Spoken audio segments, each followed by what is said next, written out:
Bom dia a todos. Bom dia às pessoas que vão estar na internet ouvindo esse sermão também. Espero que a graça de Deus possa estar, a mesma graça que está aqui presente, possa estar também com vocês que estão assistindo pela internet. Vamos abrir nossa Bíblia em Gálatas, capítulo 4. Gálatas, capítulo 4, versículo 1 ao versículo 7. Você fazer a leitura alternada, estarei lendo os versículos ímpares, a igreja poderá acompanhar lendo os versículos pares. Digo, porém, que enquanto o herdeiro é menor de idade, em nada difere de um escravo, embora seja dono de tudo.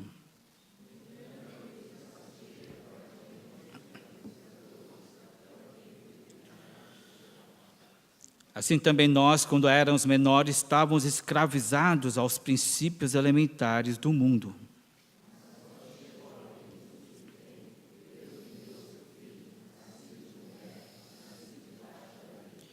A fim de redimir o que estavam sob a lei, para que recebêssemos a adoção de filhos.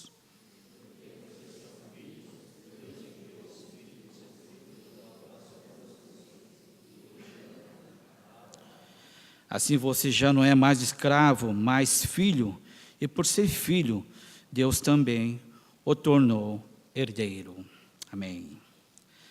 No último sermão apresentei o relacionamento que nós temos entre o Senhor e o servo. E o primeiro item que eu falei para vocês, dentre o relacionamento entre o Senhor e servo, é um relacionamento formal. E nesse relacionamento formal, nós precisamos sempre estar em prontidão. Em segundo lugar, falei a vocês que o relacionamento entre o servo e o seu senhor é um relacionamento de trabalho. Por isso, nós precisamos nos esforçar ao máximo. Terceiro, o relacionamento entre o senhor e o servo é um relacionamento de resultados. E nessa parábola de talentos que abordei a vocês, se divide em dois, um servo fiel e o servo infiel. O servo infiel viveu de desculpas e ele não soube realmente entender o coração do seu senhor.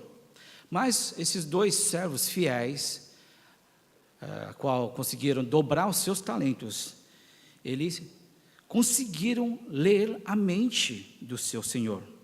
Portanto, eu finalizei a palavra dizendo que já não são servos, nós não somos mais servos, mas sim, nós somos chamados para ser amigo de Deus, porque amigo de Deus são pessoas que entendem a mentalidade do seu Senhor. Por isso, eu convoquei a igreja, desafiei a igreja, para que não apenas mantenham o relacionamento de servo, mas vocês possam fazer um upgrade, e vocês possam manter um relacionamento de amizade com o nosso Deus.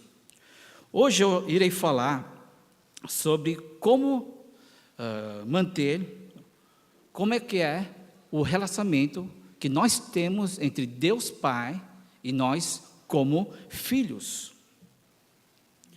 Como vocês bem sabem, desde o momento que você aceitou Jesus Cristo como Senhor e Salvador, você não somente ganhou a vida eterna, mas, juntamente, Deus declarou a cada um de nós filhos de Deus. Numa linguagem mais teológica, eles falam que chama-se adoção. Eu e você fomos adotados para ser filhos do nosso Deus Santíssimo.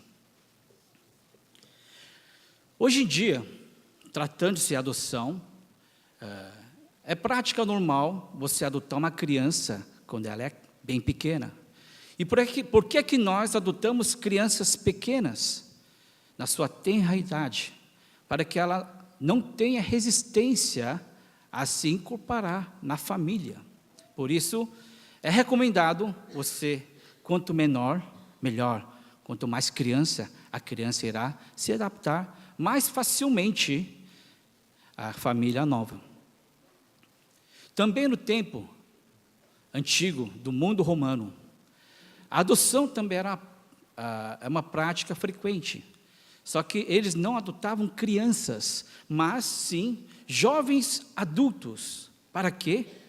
Para aquelas pessoas ricas, a nobreza, quando não tinha descendentes, eles estavam à procura de jovens para herdar, para dar continuidade ao nome da família. Muitas vezes, quando eu pergunto a vocês, vocês são filho de Deus? Acho que a maioria idosa fala, sem dúvida, sim, eu sou filho de Deus.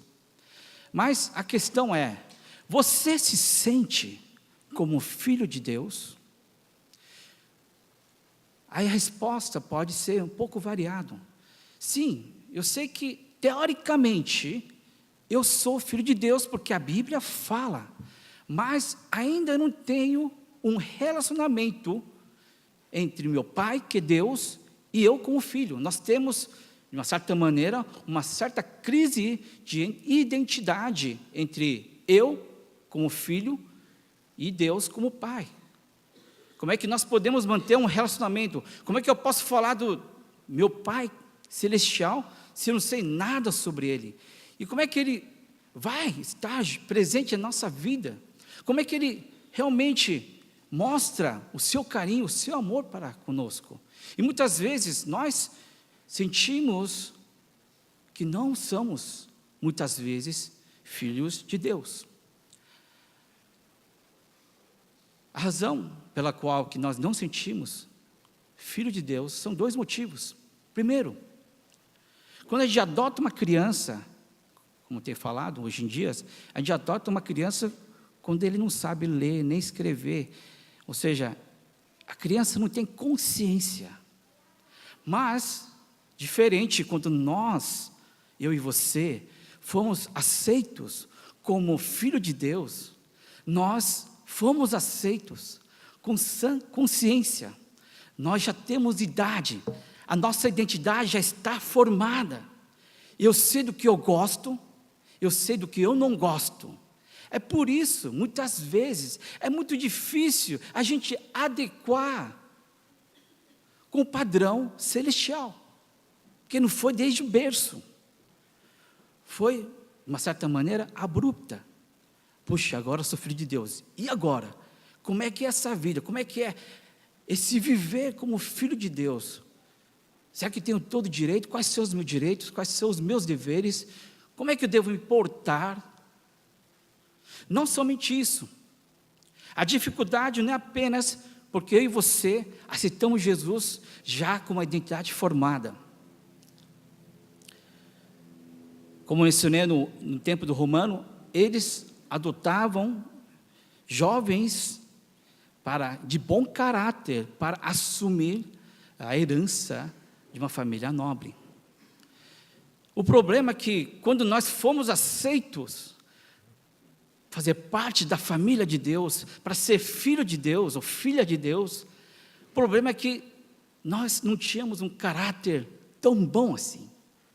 Ou seja, eu e você, muitas vezes, nós desconhecíamos a ordem de Deus, nós desconhecíamos os mandamentos de Deus, portanto, o nosso caráter não era um caráter moldado para louvar e adorar a Deus, mas o nosso caráter era moldado com as paixões, com as coisas deste mundo. Então, dois problemas. Um, porque nós não somos crianças, nós fomos adotados quando nós já éramos adultos, ou na fase adulta. E em segundo lugar, porque nós fomos adotados com caráter ruim. É por isso que nós ficamos nos gladiando e nós ficamos perdidos muitas vezes para entender esse Deus chamado Deus Pai.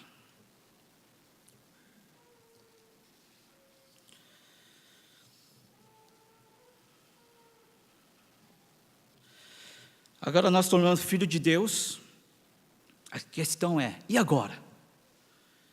Você que já está aqui, eu tenho certeza que você já é um filho de Deus. Agora a questão é, como é que eu vou manter esse relacionamento até o final da minha vida? E muito mais, como é que eu vou manter esse relacionamento como filho e filha até a eternidade?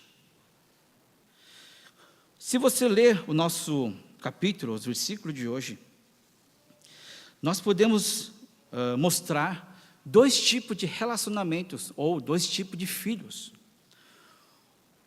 Um filho, podemos dizer, que tem um relacionamento imaturo com Deus. E o segundo filho que o capítulo mostra é filhos maduros ou que está em amadurecimento em Deus. Versículo 1 diz: digo, porém, que enquanto o herdeiro é menor de idade, e nada difere de um escravo, embora seja dono de tudo. Versículo 2, no entanto, ele está sujeito a guardiães e administradores até o tempo determinado por seu pai. Primeira característica de um filho ainda imaturo: ele não tem diferença com escravo. O que isso significa? Esse filho, ele faz tudo por obrigação. Em outras palavras, faz coisas contra a sua própria vontade. Alguém precisa sempre pressionar essa pessoa para executar alguma função ou alguma tarefa. Geralmente, quem pressiona são os pais. Ontem nós tivemos o acampamento 113, e o Sr. Sung deu uma palestra sobre essa ação dos nossos filhos serem movidos por, a palavra coreana é chansuri, ou serem movidos por comandos. O Sr. Sung falou que cada 10 segundos, quando as crianças, as mães estão arrumando as crianças para a escola, cada 10 segundos tem uma palavra, uma palavra de ordem, das mães, faça isso, faz aquilo, babá, babá. E ele explicou que essa criança que ouve esses comandos, ou em coreano, esses chansoris, quando chega aos 30 e 40 anos, ele não sabe caminhar com suas próprias pernas. Precisa sempre alguém pressionar ou mandar essa pessoa fazer alguma coisa. Uma pessoa teve um colega de faculdade e contou que durante 4 anos, no seu tempo de faculdade, a mãe ligava para acordar um menino. Isso nos Estados Unidos, porque campus é diferente, aqui não, aqui a mãe, filho, acorda logo, vai chegar atrasado na faculdade. Mas esse rapaz, geralmente nos Estados Unidos, a geografia, eles vão longe, quanto mais longe da casa, melhor. Os filhos fazem questão de ir mais longe possível da sua família. Mas o problema é que esse filho, já com 18, 19, 22 anos, ele passou 4 anos da vida dele, a mãe ligando toda manhã: acorda aí, meu filho, acorda aí, vá para a aula. Eu fiz uns cálculos, 4 anos, vezes 365, 1460 dias. Puxa, que mãe persistente. Mas esse filho também, pelo amor de Deus, os dois se merecem, Fica 1460 dias, Talvez a Telefônica agradece, as ligações interurbanas, mas, puxa vida, fico pensando, como é que nós, é de falar, de rir, mas muitas vezes esse problema é meu e seu. 22 anos, isso eu calculei 4 anos, 22 anos, imagine, 8.030 dias, a mãe comandando, filho faz isso, filho faz aquilo, imagina, 8.030 dias, imagina esse rapaz quando vai casar. Trazendo o contexto da nossa igreja, no contexto de família, no contexto onde Deus é pai, e nós também somos filhos, Muitas vezes, você está aqui, não porque você quer. Muitas vezes nós viemos à igreja, porque alguém te obrigou a vir, não é verdade? Sim ou não? Sim, podemos dizer não agora, quando a gente era adolescente, né? Mas, por incrível que pareça, né? Ainda hoje, nós somos obrigados, nós somos forçados para adorar o Senhor. Uma coisa que deve ser uma coisa que vem do coração, uma coisa que deve ser prazerosa. A pessoa sai da cama, vai para a igreja, vai lá. Mas o problema, como diz a teoria do seu swing, quando chega a 30, 40 anos, essa pessoa que veio na marra à igreja, ele não sente mais um motivo de vir na igreja. Simplesmente, ele só veio porque a mãe mandou, porque o pai mandou. E na ausência desses pais, ou por falecimento, ou por viagem, ele não sente a motivação de vir encontrar o seu Deus. É uma questão que nós precisamos refletir. Nós não devemos convencer os nossos filhos a adorarem o Senhor. Nós devemos motivá-los. E a maior motivação é a sua postura, a minha postura como filho diante de Deus. É você falar: filho, sabia uma coisa? Eu sou seu pai, não é? Sim. Sabia que eu também tenho um pai também? Sim, que é seu avô, sim. Mas também eu tenho um pai celestial. E esse pai, ele é o pai de todos. É pai de mim, pai de você, e pai do Harabudi, ou do avô. E ele merece todo o nosso respeito.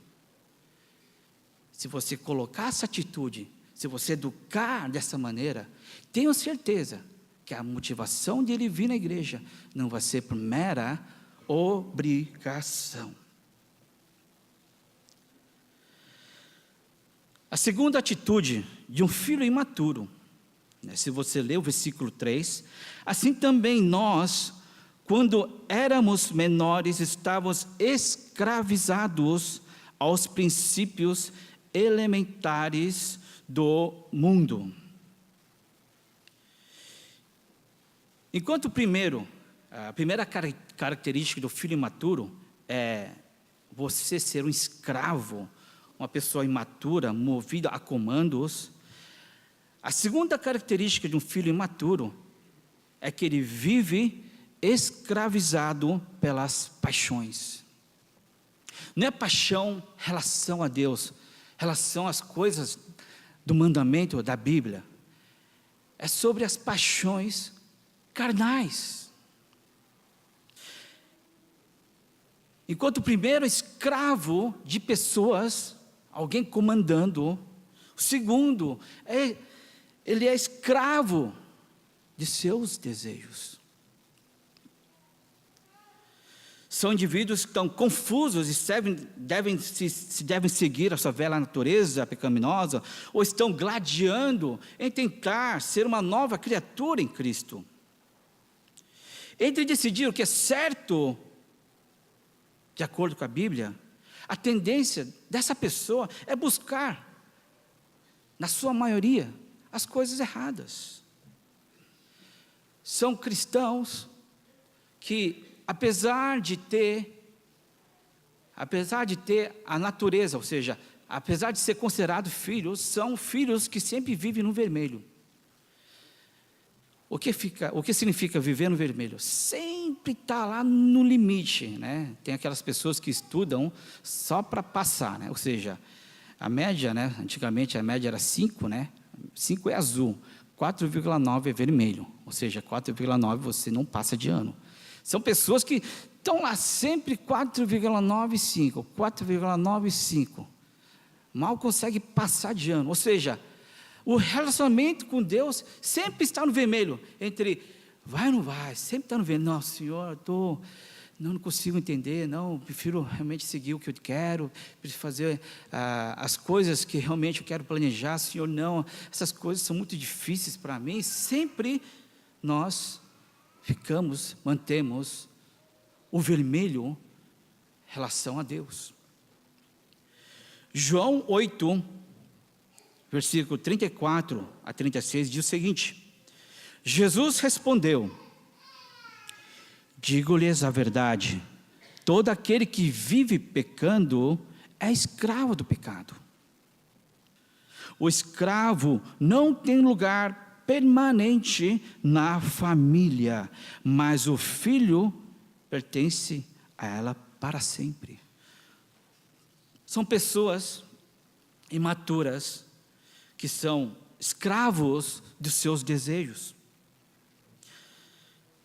Muitas vezes a gente pergunta, né, qual é a sua idade mental, né, versus qual é a sua idade física, né? Então o pessoal fala, a idade física, a idade mental, esse cara é um cara normal, né? Fala a verdade. E eu faço a mesma pergunta, quero trazer no ponto de vista do nosso contexto. Qual é a sua idade espiritual? Você como filho e filha de Deus, quantos anos você tem em relação tempo de igreja? Eu estou 10 anos na igreja, estou 20 anos, 30, 40, 50 anos na igreja, agora tudo bem. Isso não diz nada. A questão é, quantos anos você tem de fé, de dependência de Deus? Isso é totalmente diferente. Aí nós podemos enxergar se essa pessoa realmente tem uma vida sadia, um relacionamento vivo com Deus ou não.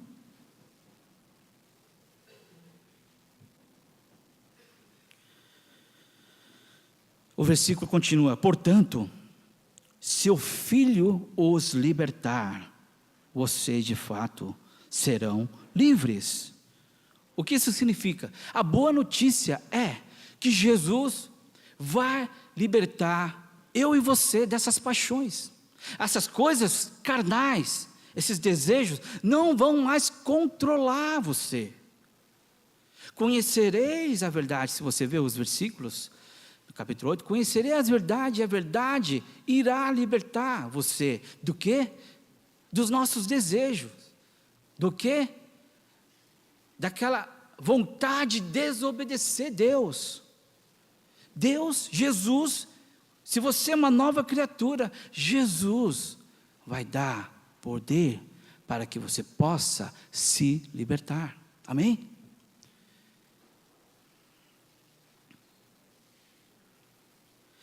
Precisamos amadurecer o nosso relacionamento com Deus. Essa primeira parte, nos versículos 1, 2, 3, mostrou realmente características de filhos que são imaturos. Eles não diferem de um escravo. Em segundo lugar, vivem escravizados pelas paixões. Mas o que Deus espera de nós, sendo eu e você filhos dele? Quais são as atitudes, ou o que Deus tem dado? Qual foi o benefício, claro, para eu e você sermos filhos dele? Versículo 6. E porque vocês são filhos, Deus enviou o Espírito de seu Filho aos seus corações, o que clama, Abba, Pai. Deus não apenas declarou você, ou declarou a mim, você é meu filho, mas Ele deu condições para que nós pudéssemos nos tornar filhos legítimos do nosso Deus.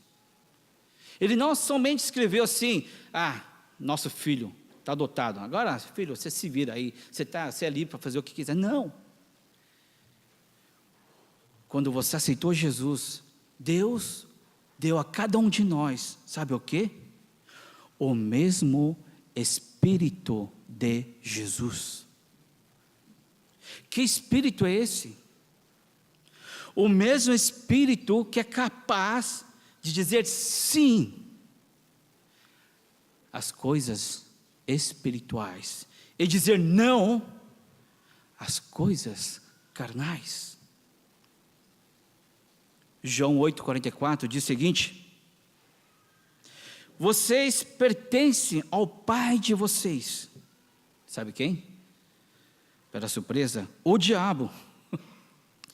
E querem realizar o desejo dele. Ele foi homicida desde o princípio e não se apegou à verdade, pois não há verdade nele. Quando mente, fala a sua própria língua, pois é mentiroso e pai da mentira.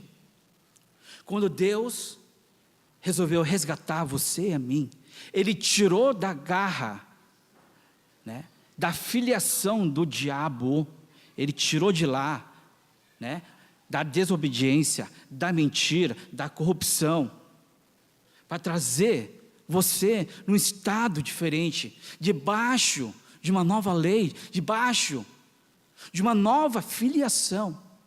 Agora você não é mais filho do diabo, mas somos filhos de Deus. João 6,38 diz o seguinte: pois desci do céu, que é em Jesus, não para fazer a minha vontade, mas para fazer a vontade daquele que me enviou. Ou seja, Deus deu a você e a mim o mesmo Espírito de Jesus. E que Espírito que é esse? Há de fazer a vontade de Deus. O mesmo. Jesus veio cumprir toda a palavra de Deus perfeitamente. E esse mesmo Espírito está no meu coração, está no seu coração. Nós somos capazes de fazer a vontade de Deus. Quando Jesus estava para ser crucificado, qual foi a oração? Pai, se queres, afasta de mim esse cálice. Contudo, não seja feita a minha vontade, mas a tua. O Espírito de seu Filho não dá poder para escapar da dificuldade, mas dá força para que nós possamos resistir ao mal. Nós somos capazes de dizer: Pai, eu quero isso, eu quero aquilo, eu quero aquela loja, é bonita demais, vai dar muito dinheiro, eu quero aquela mulher, aquele rapaz bonito, aquele emprego dos sonhos. Mas se você é filho de Deus, no final, você deve acrescentar essa palavra: mas não seja feita a minha vontade, mas a tua. Sim, nós temos o direito de querer, desejar o que você quer, mas, mais uma vez, você não é mais filho do diabo. Enquanto eu e você somos filhos de Deus, nós precisamos pedir a permissão dEle. E não é impossível, é possível. Nas suas decisões, serão mostrados que somos filhos de Deus. E dizer: Pai, quero fazer isso, isso, isso. Eu planejei isso, isso, assim, assim, assado. Mas seja feita a sua vontade e não a minha. Quantas vezes nós oramos dessa maneira a Deus? Quantas vezes nós declaramos assim ao nosso Pai querido celestial, para que seja feita a vontade dEle, através da minha vida como filho e filha de Deus.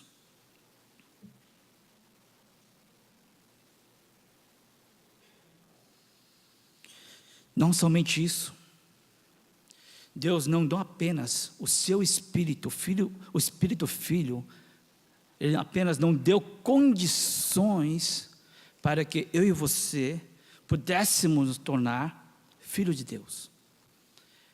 Mas, se você ler o versículo 7 Diz o seguinte: assim você já não é mais escravo, mas filho, e por ser filho, Deus também o tornou herdeiro.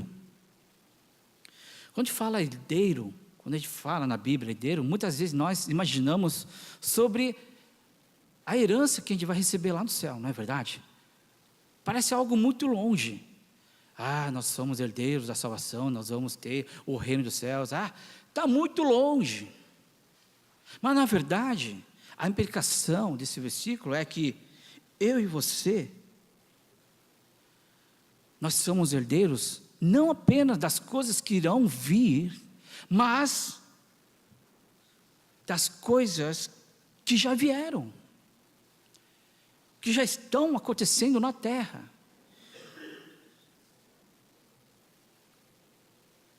Jesus veio e deu condições para nós, para vencer o mal, para resistir o mal. Uma pessoa chamada Watchman Nee, era um chinês, e ele era brilhante, ele já tinha o seu doutorado de teologia aos 26 anos de idade, então era uma pessoa brilhante. Só que ele ficava muito encucado sobre a ignorância das pessoas em relação à Bíblia. E ele escreveu um monte de livros, e ele tentou explicar Deus, livros teológicos, para as pessoas. Só que ele ficou com uma doença terrível, e estava prestes a morrer, e ele se sentiu muito frustrado, porque Deus, eu preciso terminar essa obra, antes que eu morra, porque tem tanta gente perecendo, sem conhecer a tua palavra, eles interpretam mal a sua palavra, e eu preciso terminar essa série, para que as pessoas possam compreender melhor a Deus. Já que ele estava doente, ele foi fazer uma viagem, numa cidade, lá do interior, lá na China, e ele viu um jovem velho, não jovem velho não, mas, vocês estão atentos, hein? Um senhor de idade, que pregava a palavra de Deus com tanta autoridade, que ele ficou assustado. Cara, preciso pegar umas dicas dele, né? Ele deve ser uma pessoa, deve ser um teólogo. Eu tenho PhD, ele deve ter pós-PhD, né? Ele deve ser muito fera. Mas ele ficou meio suspeito pela vestimenta dele. Ele falou para o Senhor, e depois do sermão terminar, o Watchman Nee chegou até o Senhor e falou: Senhor, da onde vem esse conhecimento? O Senhor estudou quanto tempo na faculdade? E o Senhor só ficou olhando a cara dele. Eu falei: Senhor, eu sou uma pessoa humilde, eu não fiz faculdade, eu não tenho educação, mas de onde vem essa autoridade? De onde vem esse poder de persuadir as pessoas? Qual é a sua fonte? Essa pessoa não tinha nem Bíblia, ele só tinha alguns versículos, e esse versículo se encontra em Marcos 16, 15 a 18, e disse-lhes: vão pelo mundo, todos, e pregue o evangelho a todas as pessoas, quem crer e for batizado será salvo, mas quem não crer será condenado. Estes sinais acompanharão os que creem, em meu nome expulsarão demônios, falarão novas línguas, pegarão serpentes, e se beberem algum veneno mortal, não lhes fará nenhum mal. Imporão mãos sobre os doentes, e estes ficarão curados. Tudo o que ele tinha da Bíblia eram apenas esses versículos, mas a diferença é que ele vivia esses versículos. Ele realmente se importava com o doente. Ele impunha as mãos para obtenção de cura daquele irmão, porque tudo que ele tem, todo o conhecimento que ele tem acerca de Deus, era esses versículos. Quando Deus nos chamou para ser herdeiros, não é uma coisa que vão vir lá no céu, a divindade de nuvem, vai lá, fazer um passeio, não. eu e você, nós temos o poder, pelo nome de Jesus, para orar pelas pessoas, para resgatar as pessoas no desespero, para aquelas pessoas que estão em depressão, para aquelas famílias quebradas, para os filhos que não estão alinhados. Nós temos, eu e você temos o poder para libertar essas pessoas, não porque nós temos, é porque Deus nos delegou, Deus nos chamou, cada um de nós, para fazermos partes dessa herança que já foi dada. Por isso, eu e você precisamos colocar essas palavras em prática. Nós precisamos, como filho de Deus, desejar o melhor do seu irmão. E o melhor do seu irmão, para sua irmã, é realmente que essa pessoa esteja alinhado com Deus, alinhado com o nosso Deus, Pai. Que essa pessoa também tenha o mesmo Espírito de Jesus no coração, porque eles serão capazes de obedecer a Deus, e muito mais, nós vamos receber uma herança, a herança de poder salvar as vidas. O pastor Jairo pregou na celebração, que não existe a coisa mais feliz do mundo, mais alegre, do que salvar vidas. Parece que teve um episódio que ele estava trabalhando no hospital, e uma pessoa chegou, praticamente já estava morta, e o pastor conseguiu ressuscitar, e a alegria de ver aquela pessoa viva. Vocês já experimentaram essa alegria? A alegria de ver uma pessoa desesperançosa, a pessoa que está desesperada, e você passa a esperança que há em Jesus. Vocês já tiveram essa alegria? Essa é a maior herança que nós temos aqui na terra, e nós devemos usufruir, colocar na prática essa herança tão maravilhosa que Deus nos permitiu. Eu te darei as chaves do reino dos céus. Tudo o que ligares na terra será ligado no céu, e tudo o que desligares na terra será desligado nos céus. Pessoal, é pouca autoridade, muita autoridade. Você acha que isso é pouca coisa? Você ligar uma coisa aqui, vai ser ligado no céu. Você acha que isso aqui não é nada? É muita coisa. É muita coisa. Através de você, as coisas, você vai criar um canal direto com Deus, com o céu. E através de você, através de mim, Deus vai fazer a sua vontade. Irmãos, em Cristo, filhos, filhas de Deus, vamos deixar aquela vida de ficar sempre no vermelho, aquela vida que você vem, peca a semana inteira, você vem aqui, pede perdão por Jesus, você vem todo pesado, Senhor, me perdoa, aí você sai correndo, porque Jesus tirou o seu jugo, Deus perdoou o seu pecado. Tem pessoas que vão e não vão pecar mais, mas outras pessoas, ao sentir aliviado, eles vão e pecam mais. Aquele ciclo que nunca termina. Peca, vem, confessa, sente um pouco mais de alívio, e agora eu estou mais livre, agora minha cota já foi livre, né? Já está liberta, eu vou pecar mais. Não vivemos uma vida assim, uma vida sem ônus para o reino de Deus, mas que nós possamos assumir, ter esse Espírito de Jesus no nosso coração, capacidade de obedecer o que o Senhor tem a falar, que nós possamos dizer: Senhor, que seja feita a tua vontade, e não a minha.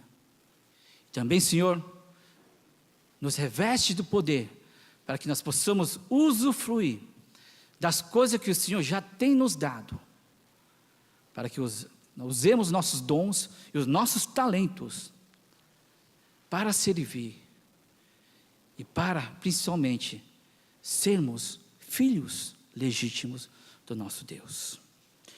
Gostaria que vocês pudessem fechar os seus olhos.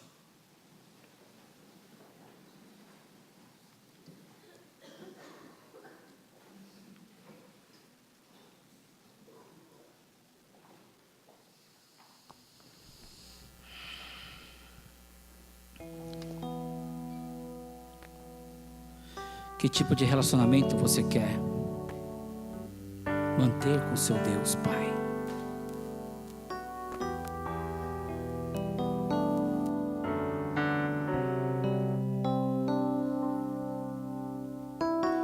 Sabe, tem pessoas que pensam que é filho de Deus, mas não são.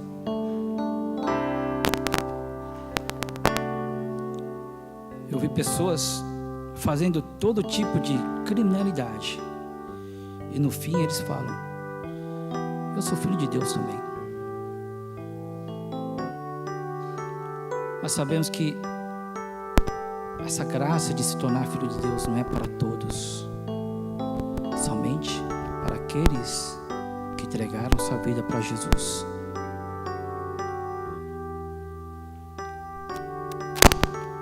Eu gostaria que você realmente, se você ainda não teve essa oportunidade de entregar sua vida a Jesus, faça essa oração dizendo: Pai, eu quero ser seu filho. E se a condição de se tornar seu filho, sua filha, é aceitar Jesus, me ensina, me guia. E você que já é filho de Deus e filha de Deus, assuma a sua posição. Lembre-se que você não tem desculpa, nem eu tenho desculpa, porque em nós habita o Espírito de Jesus, o Espírito capaz de fazer a vontade de Deus.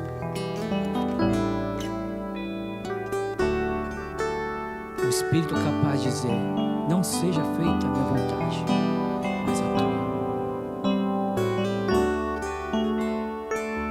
Indo mais além, nos revestiu para que nós possamos tornar herdeiros.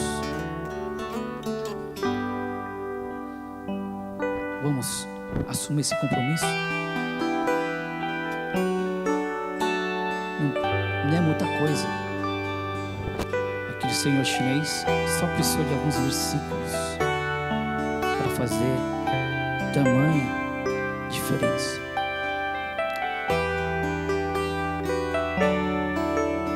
Gostaria que você fizesse essa oração e que você pudesse reatar o seu relacionamento com Deus.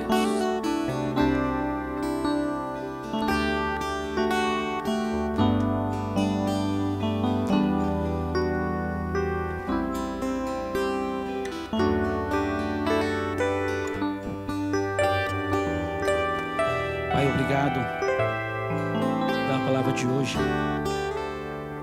Não queremos ser escravos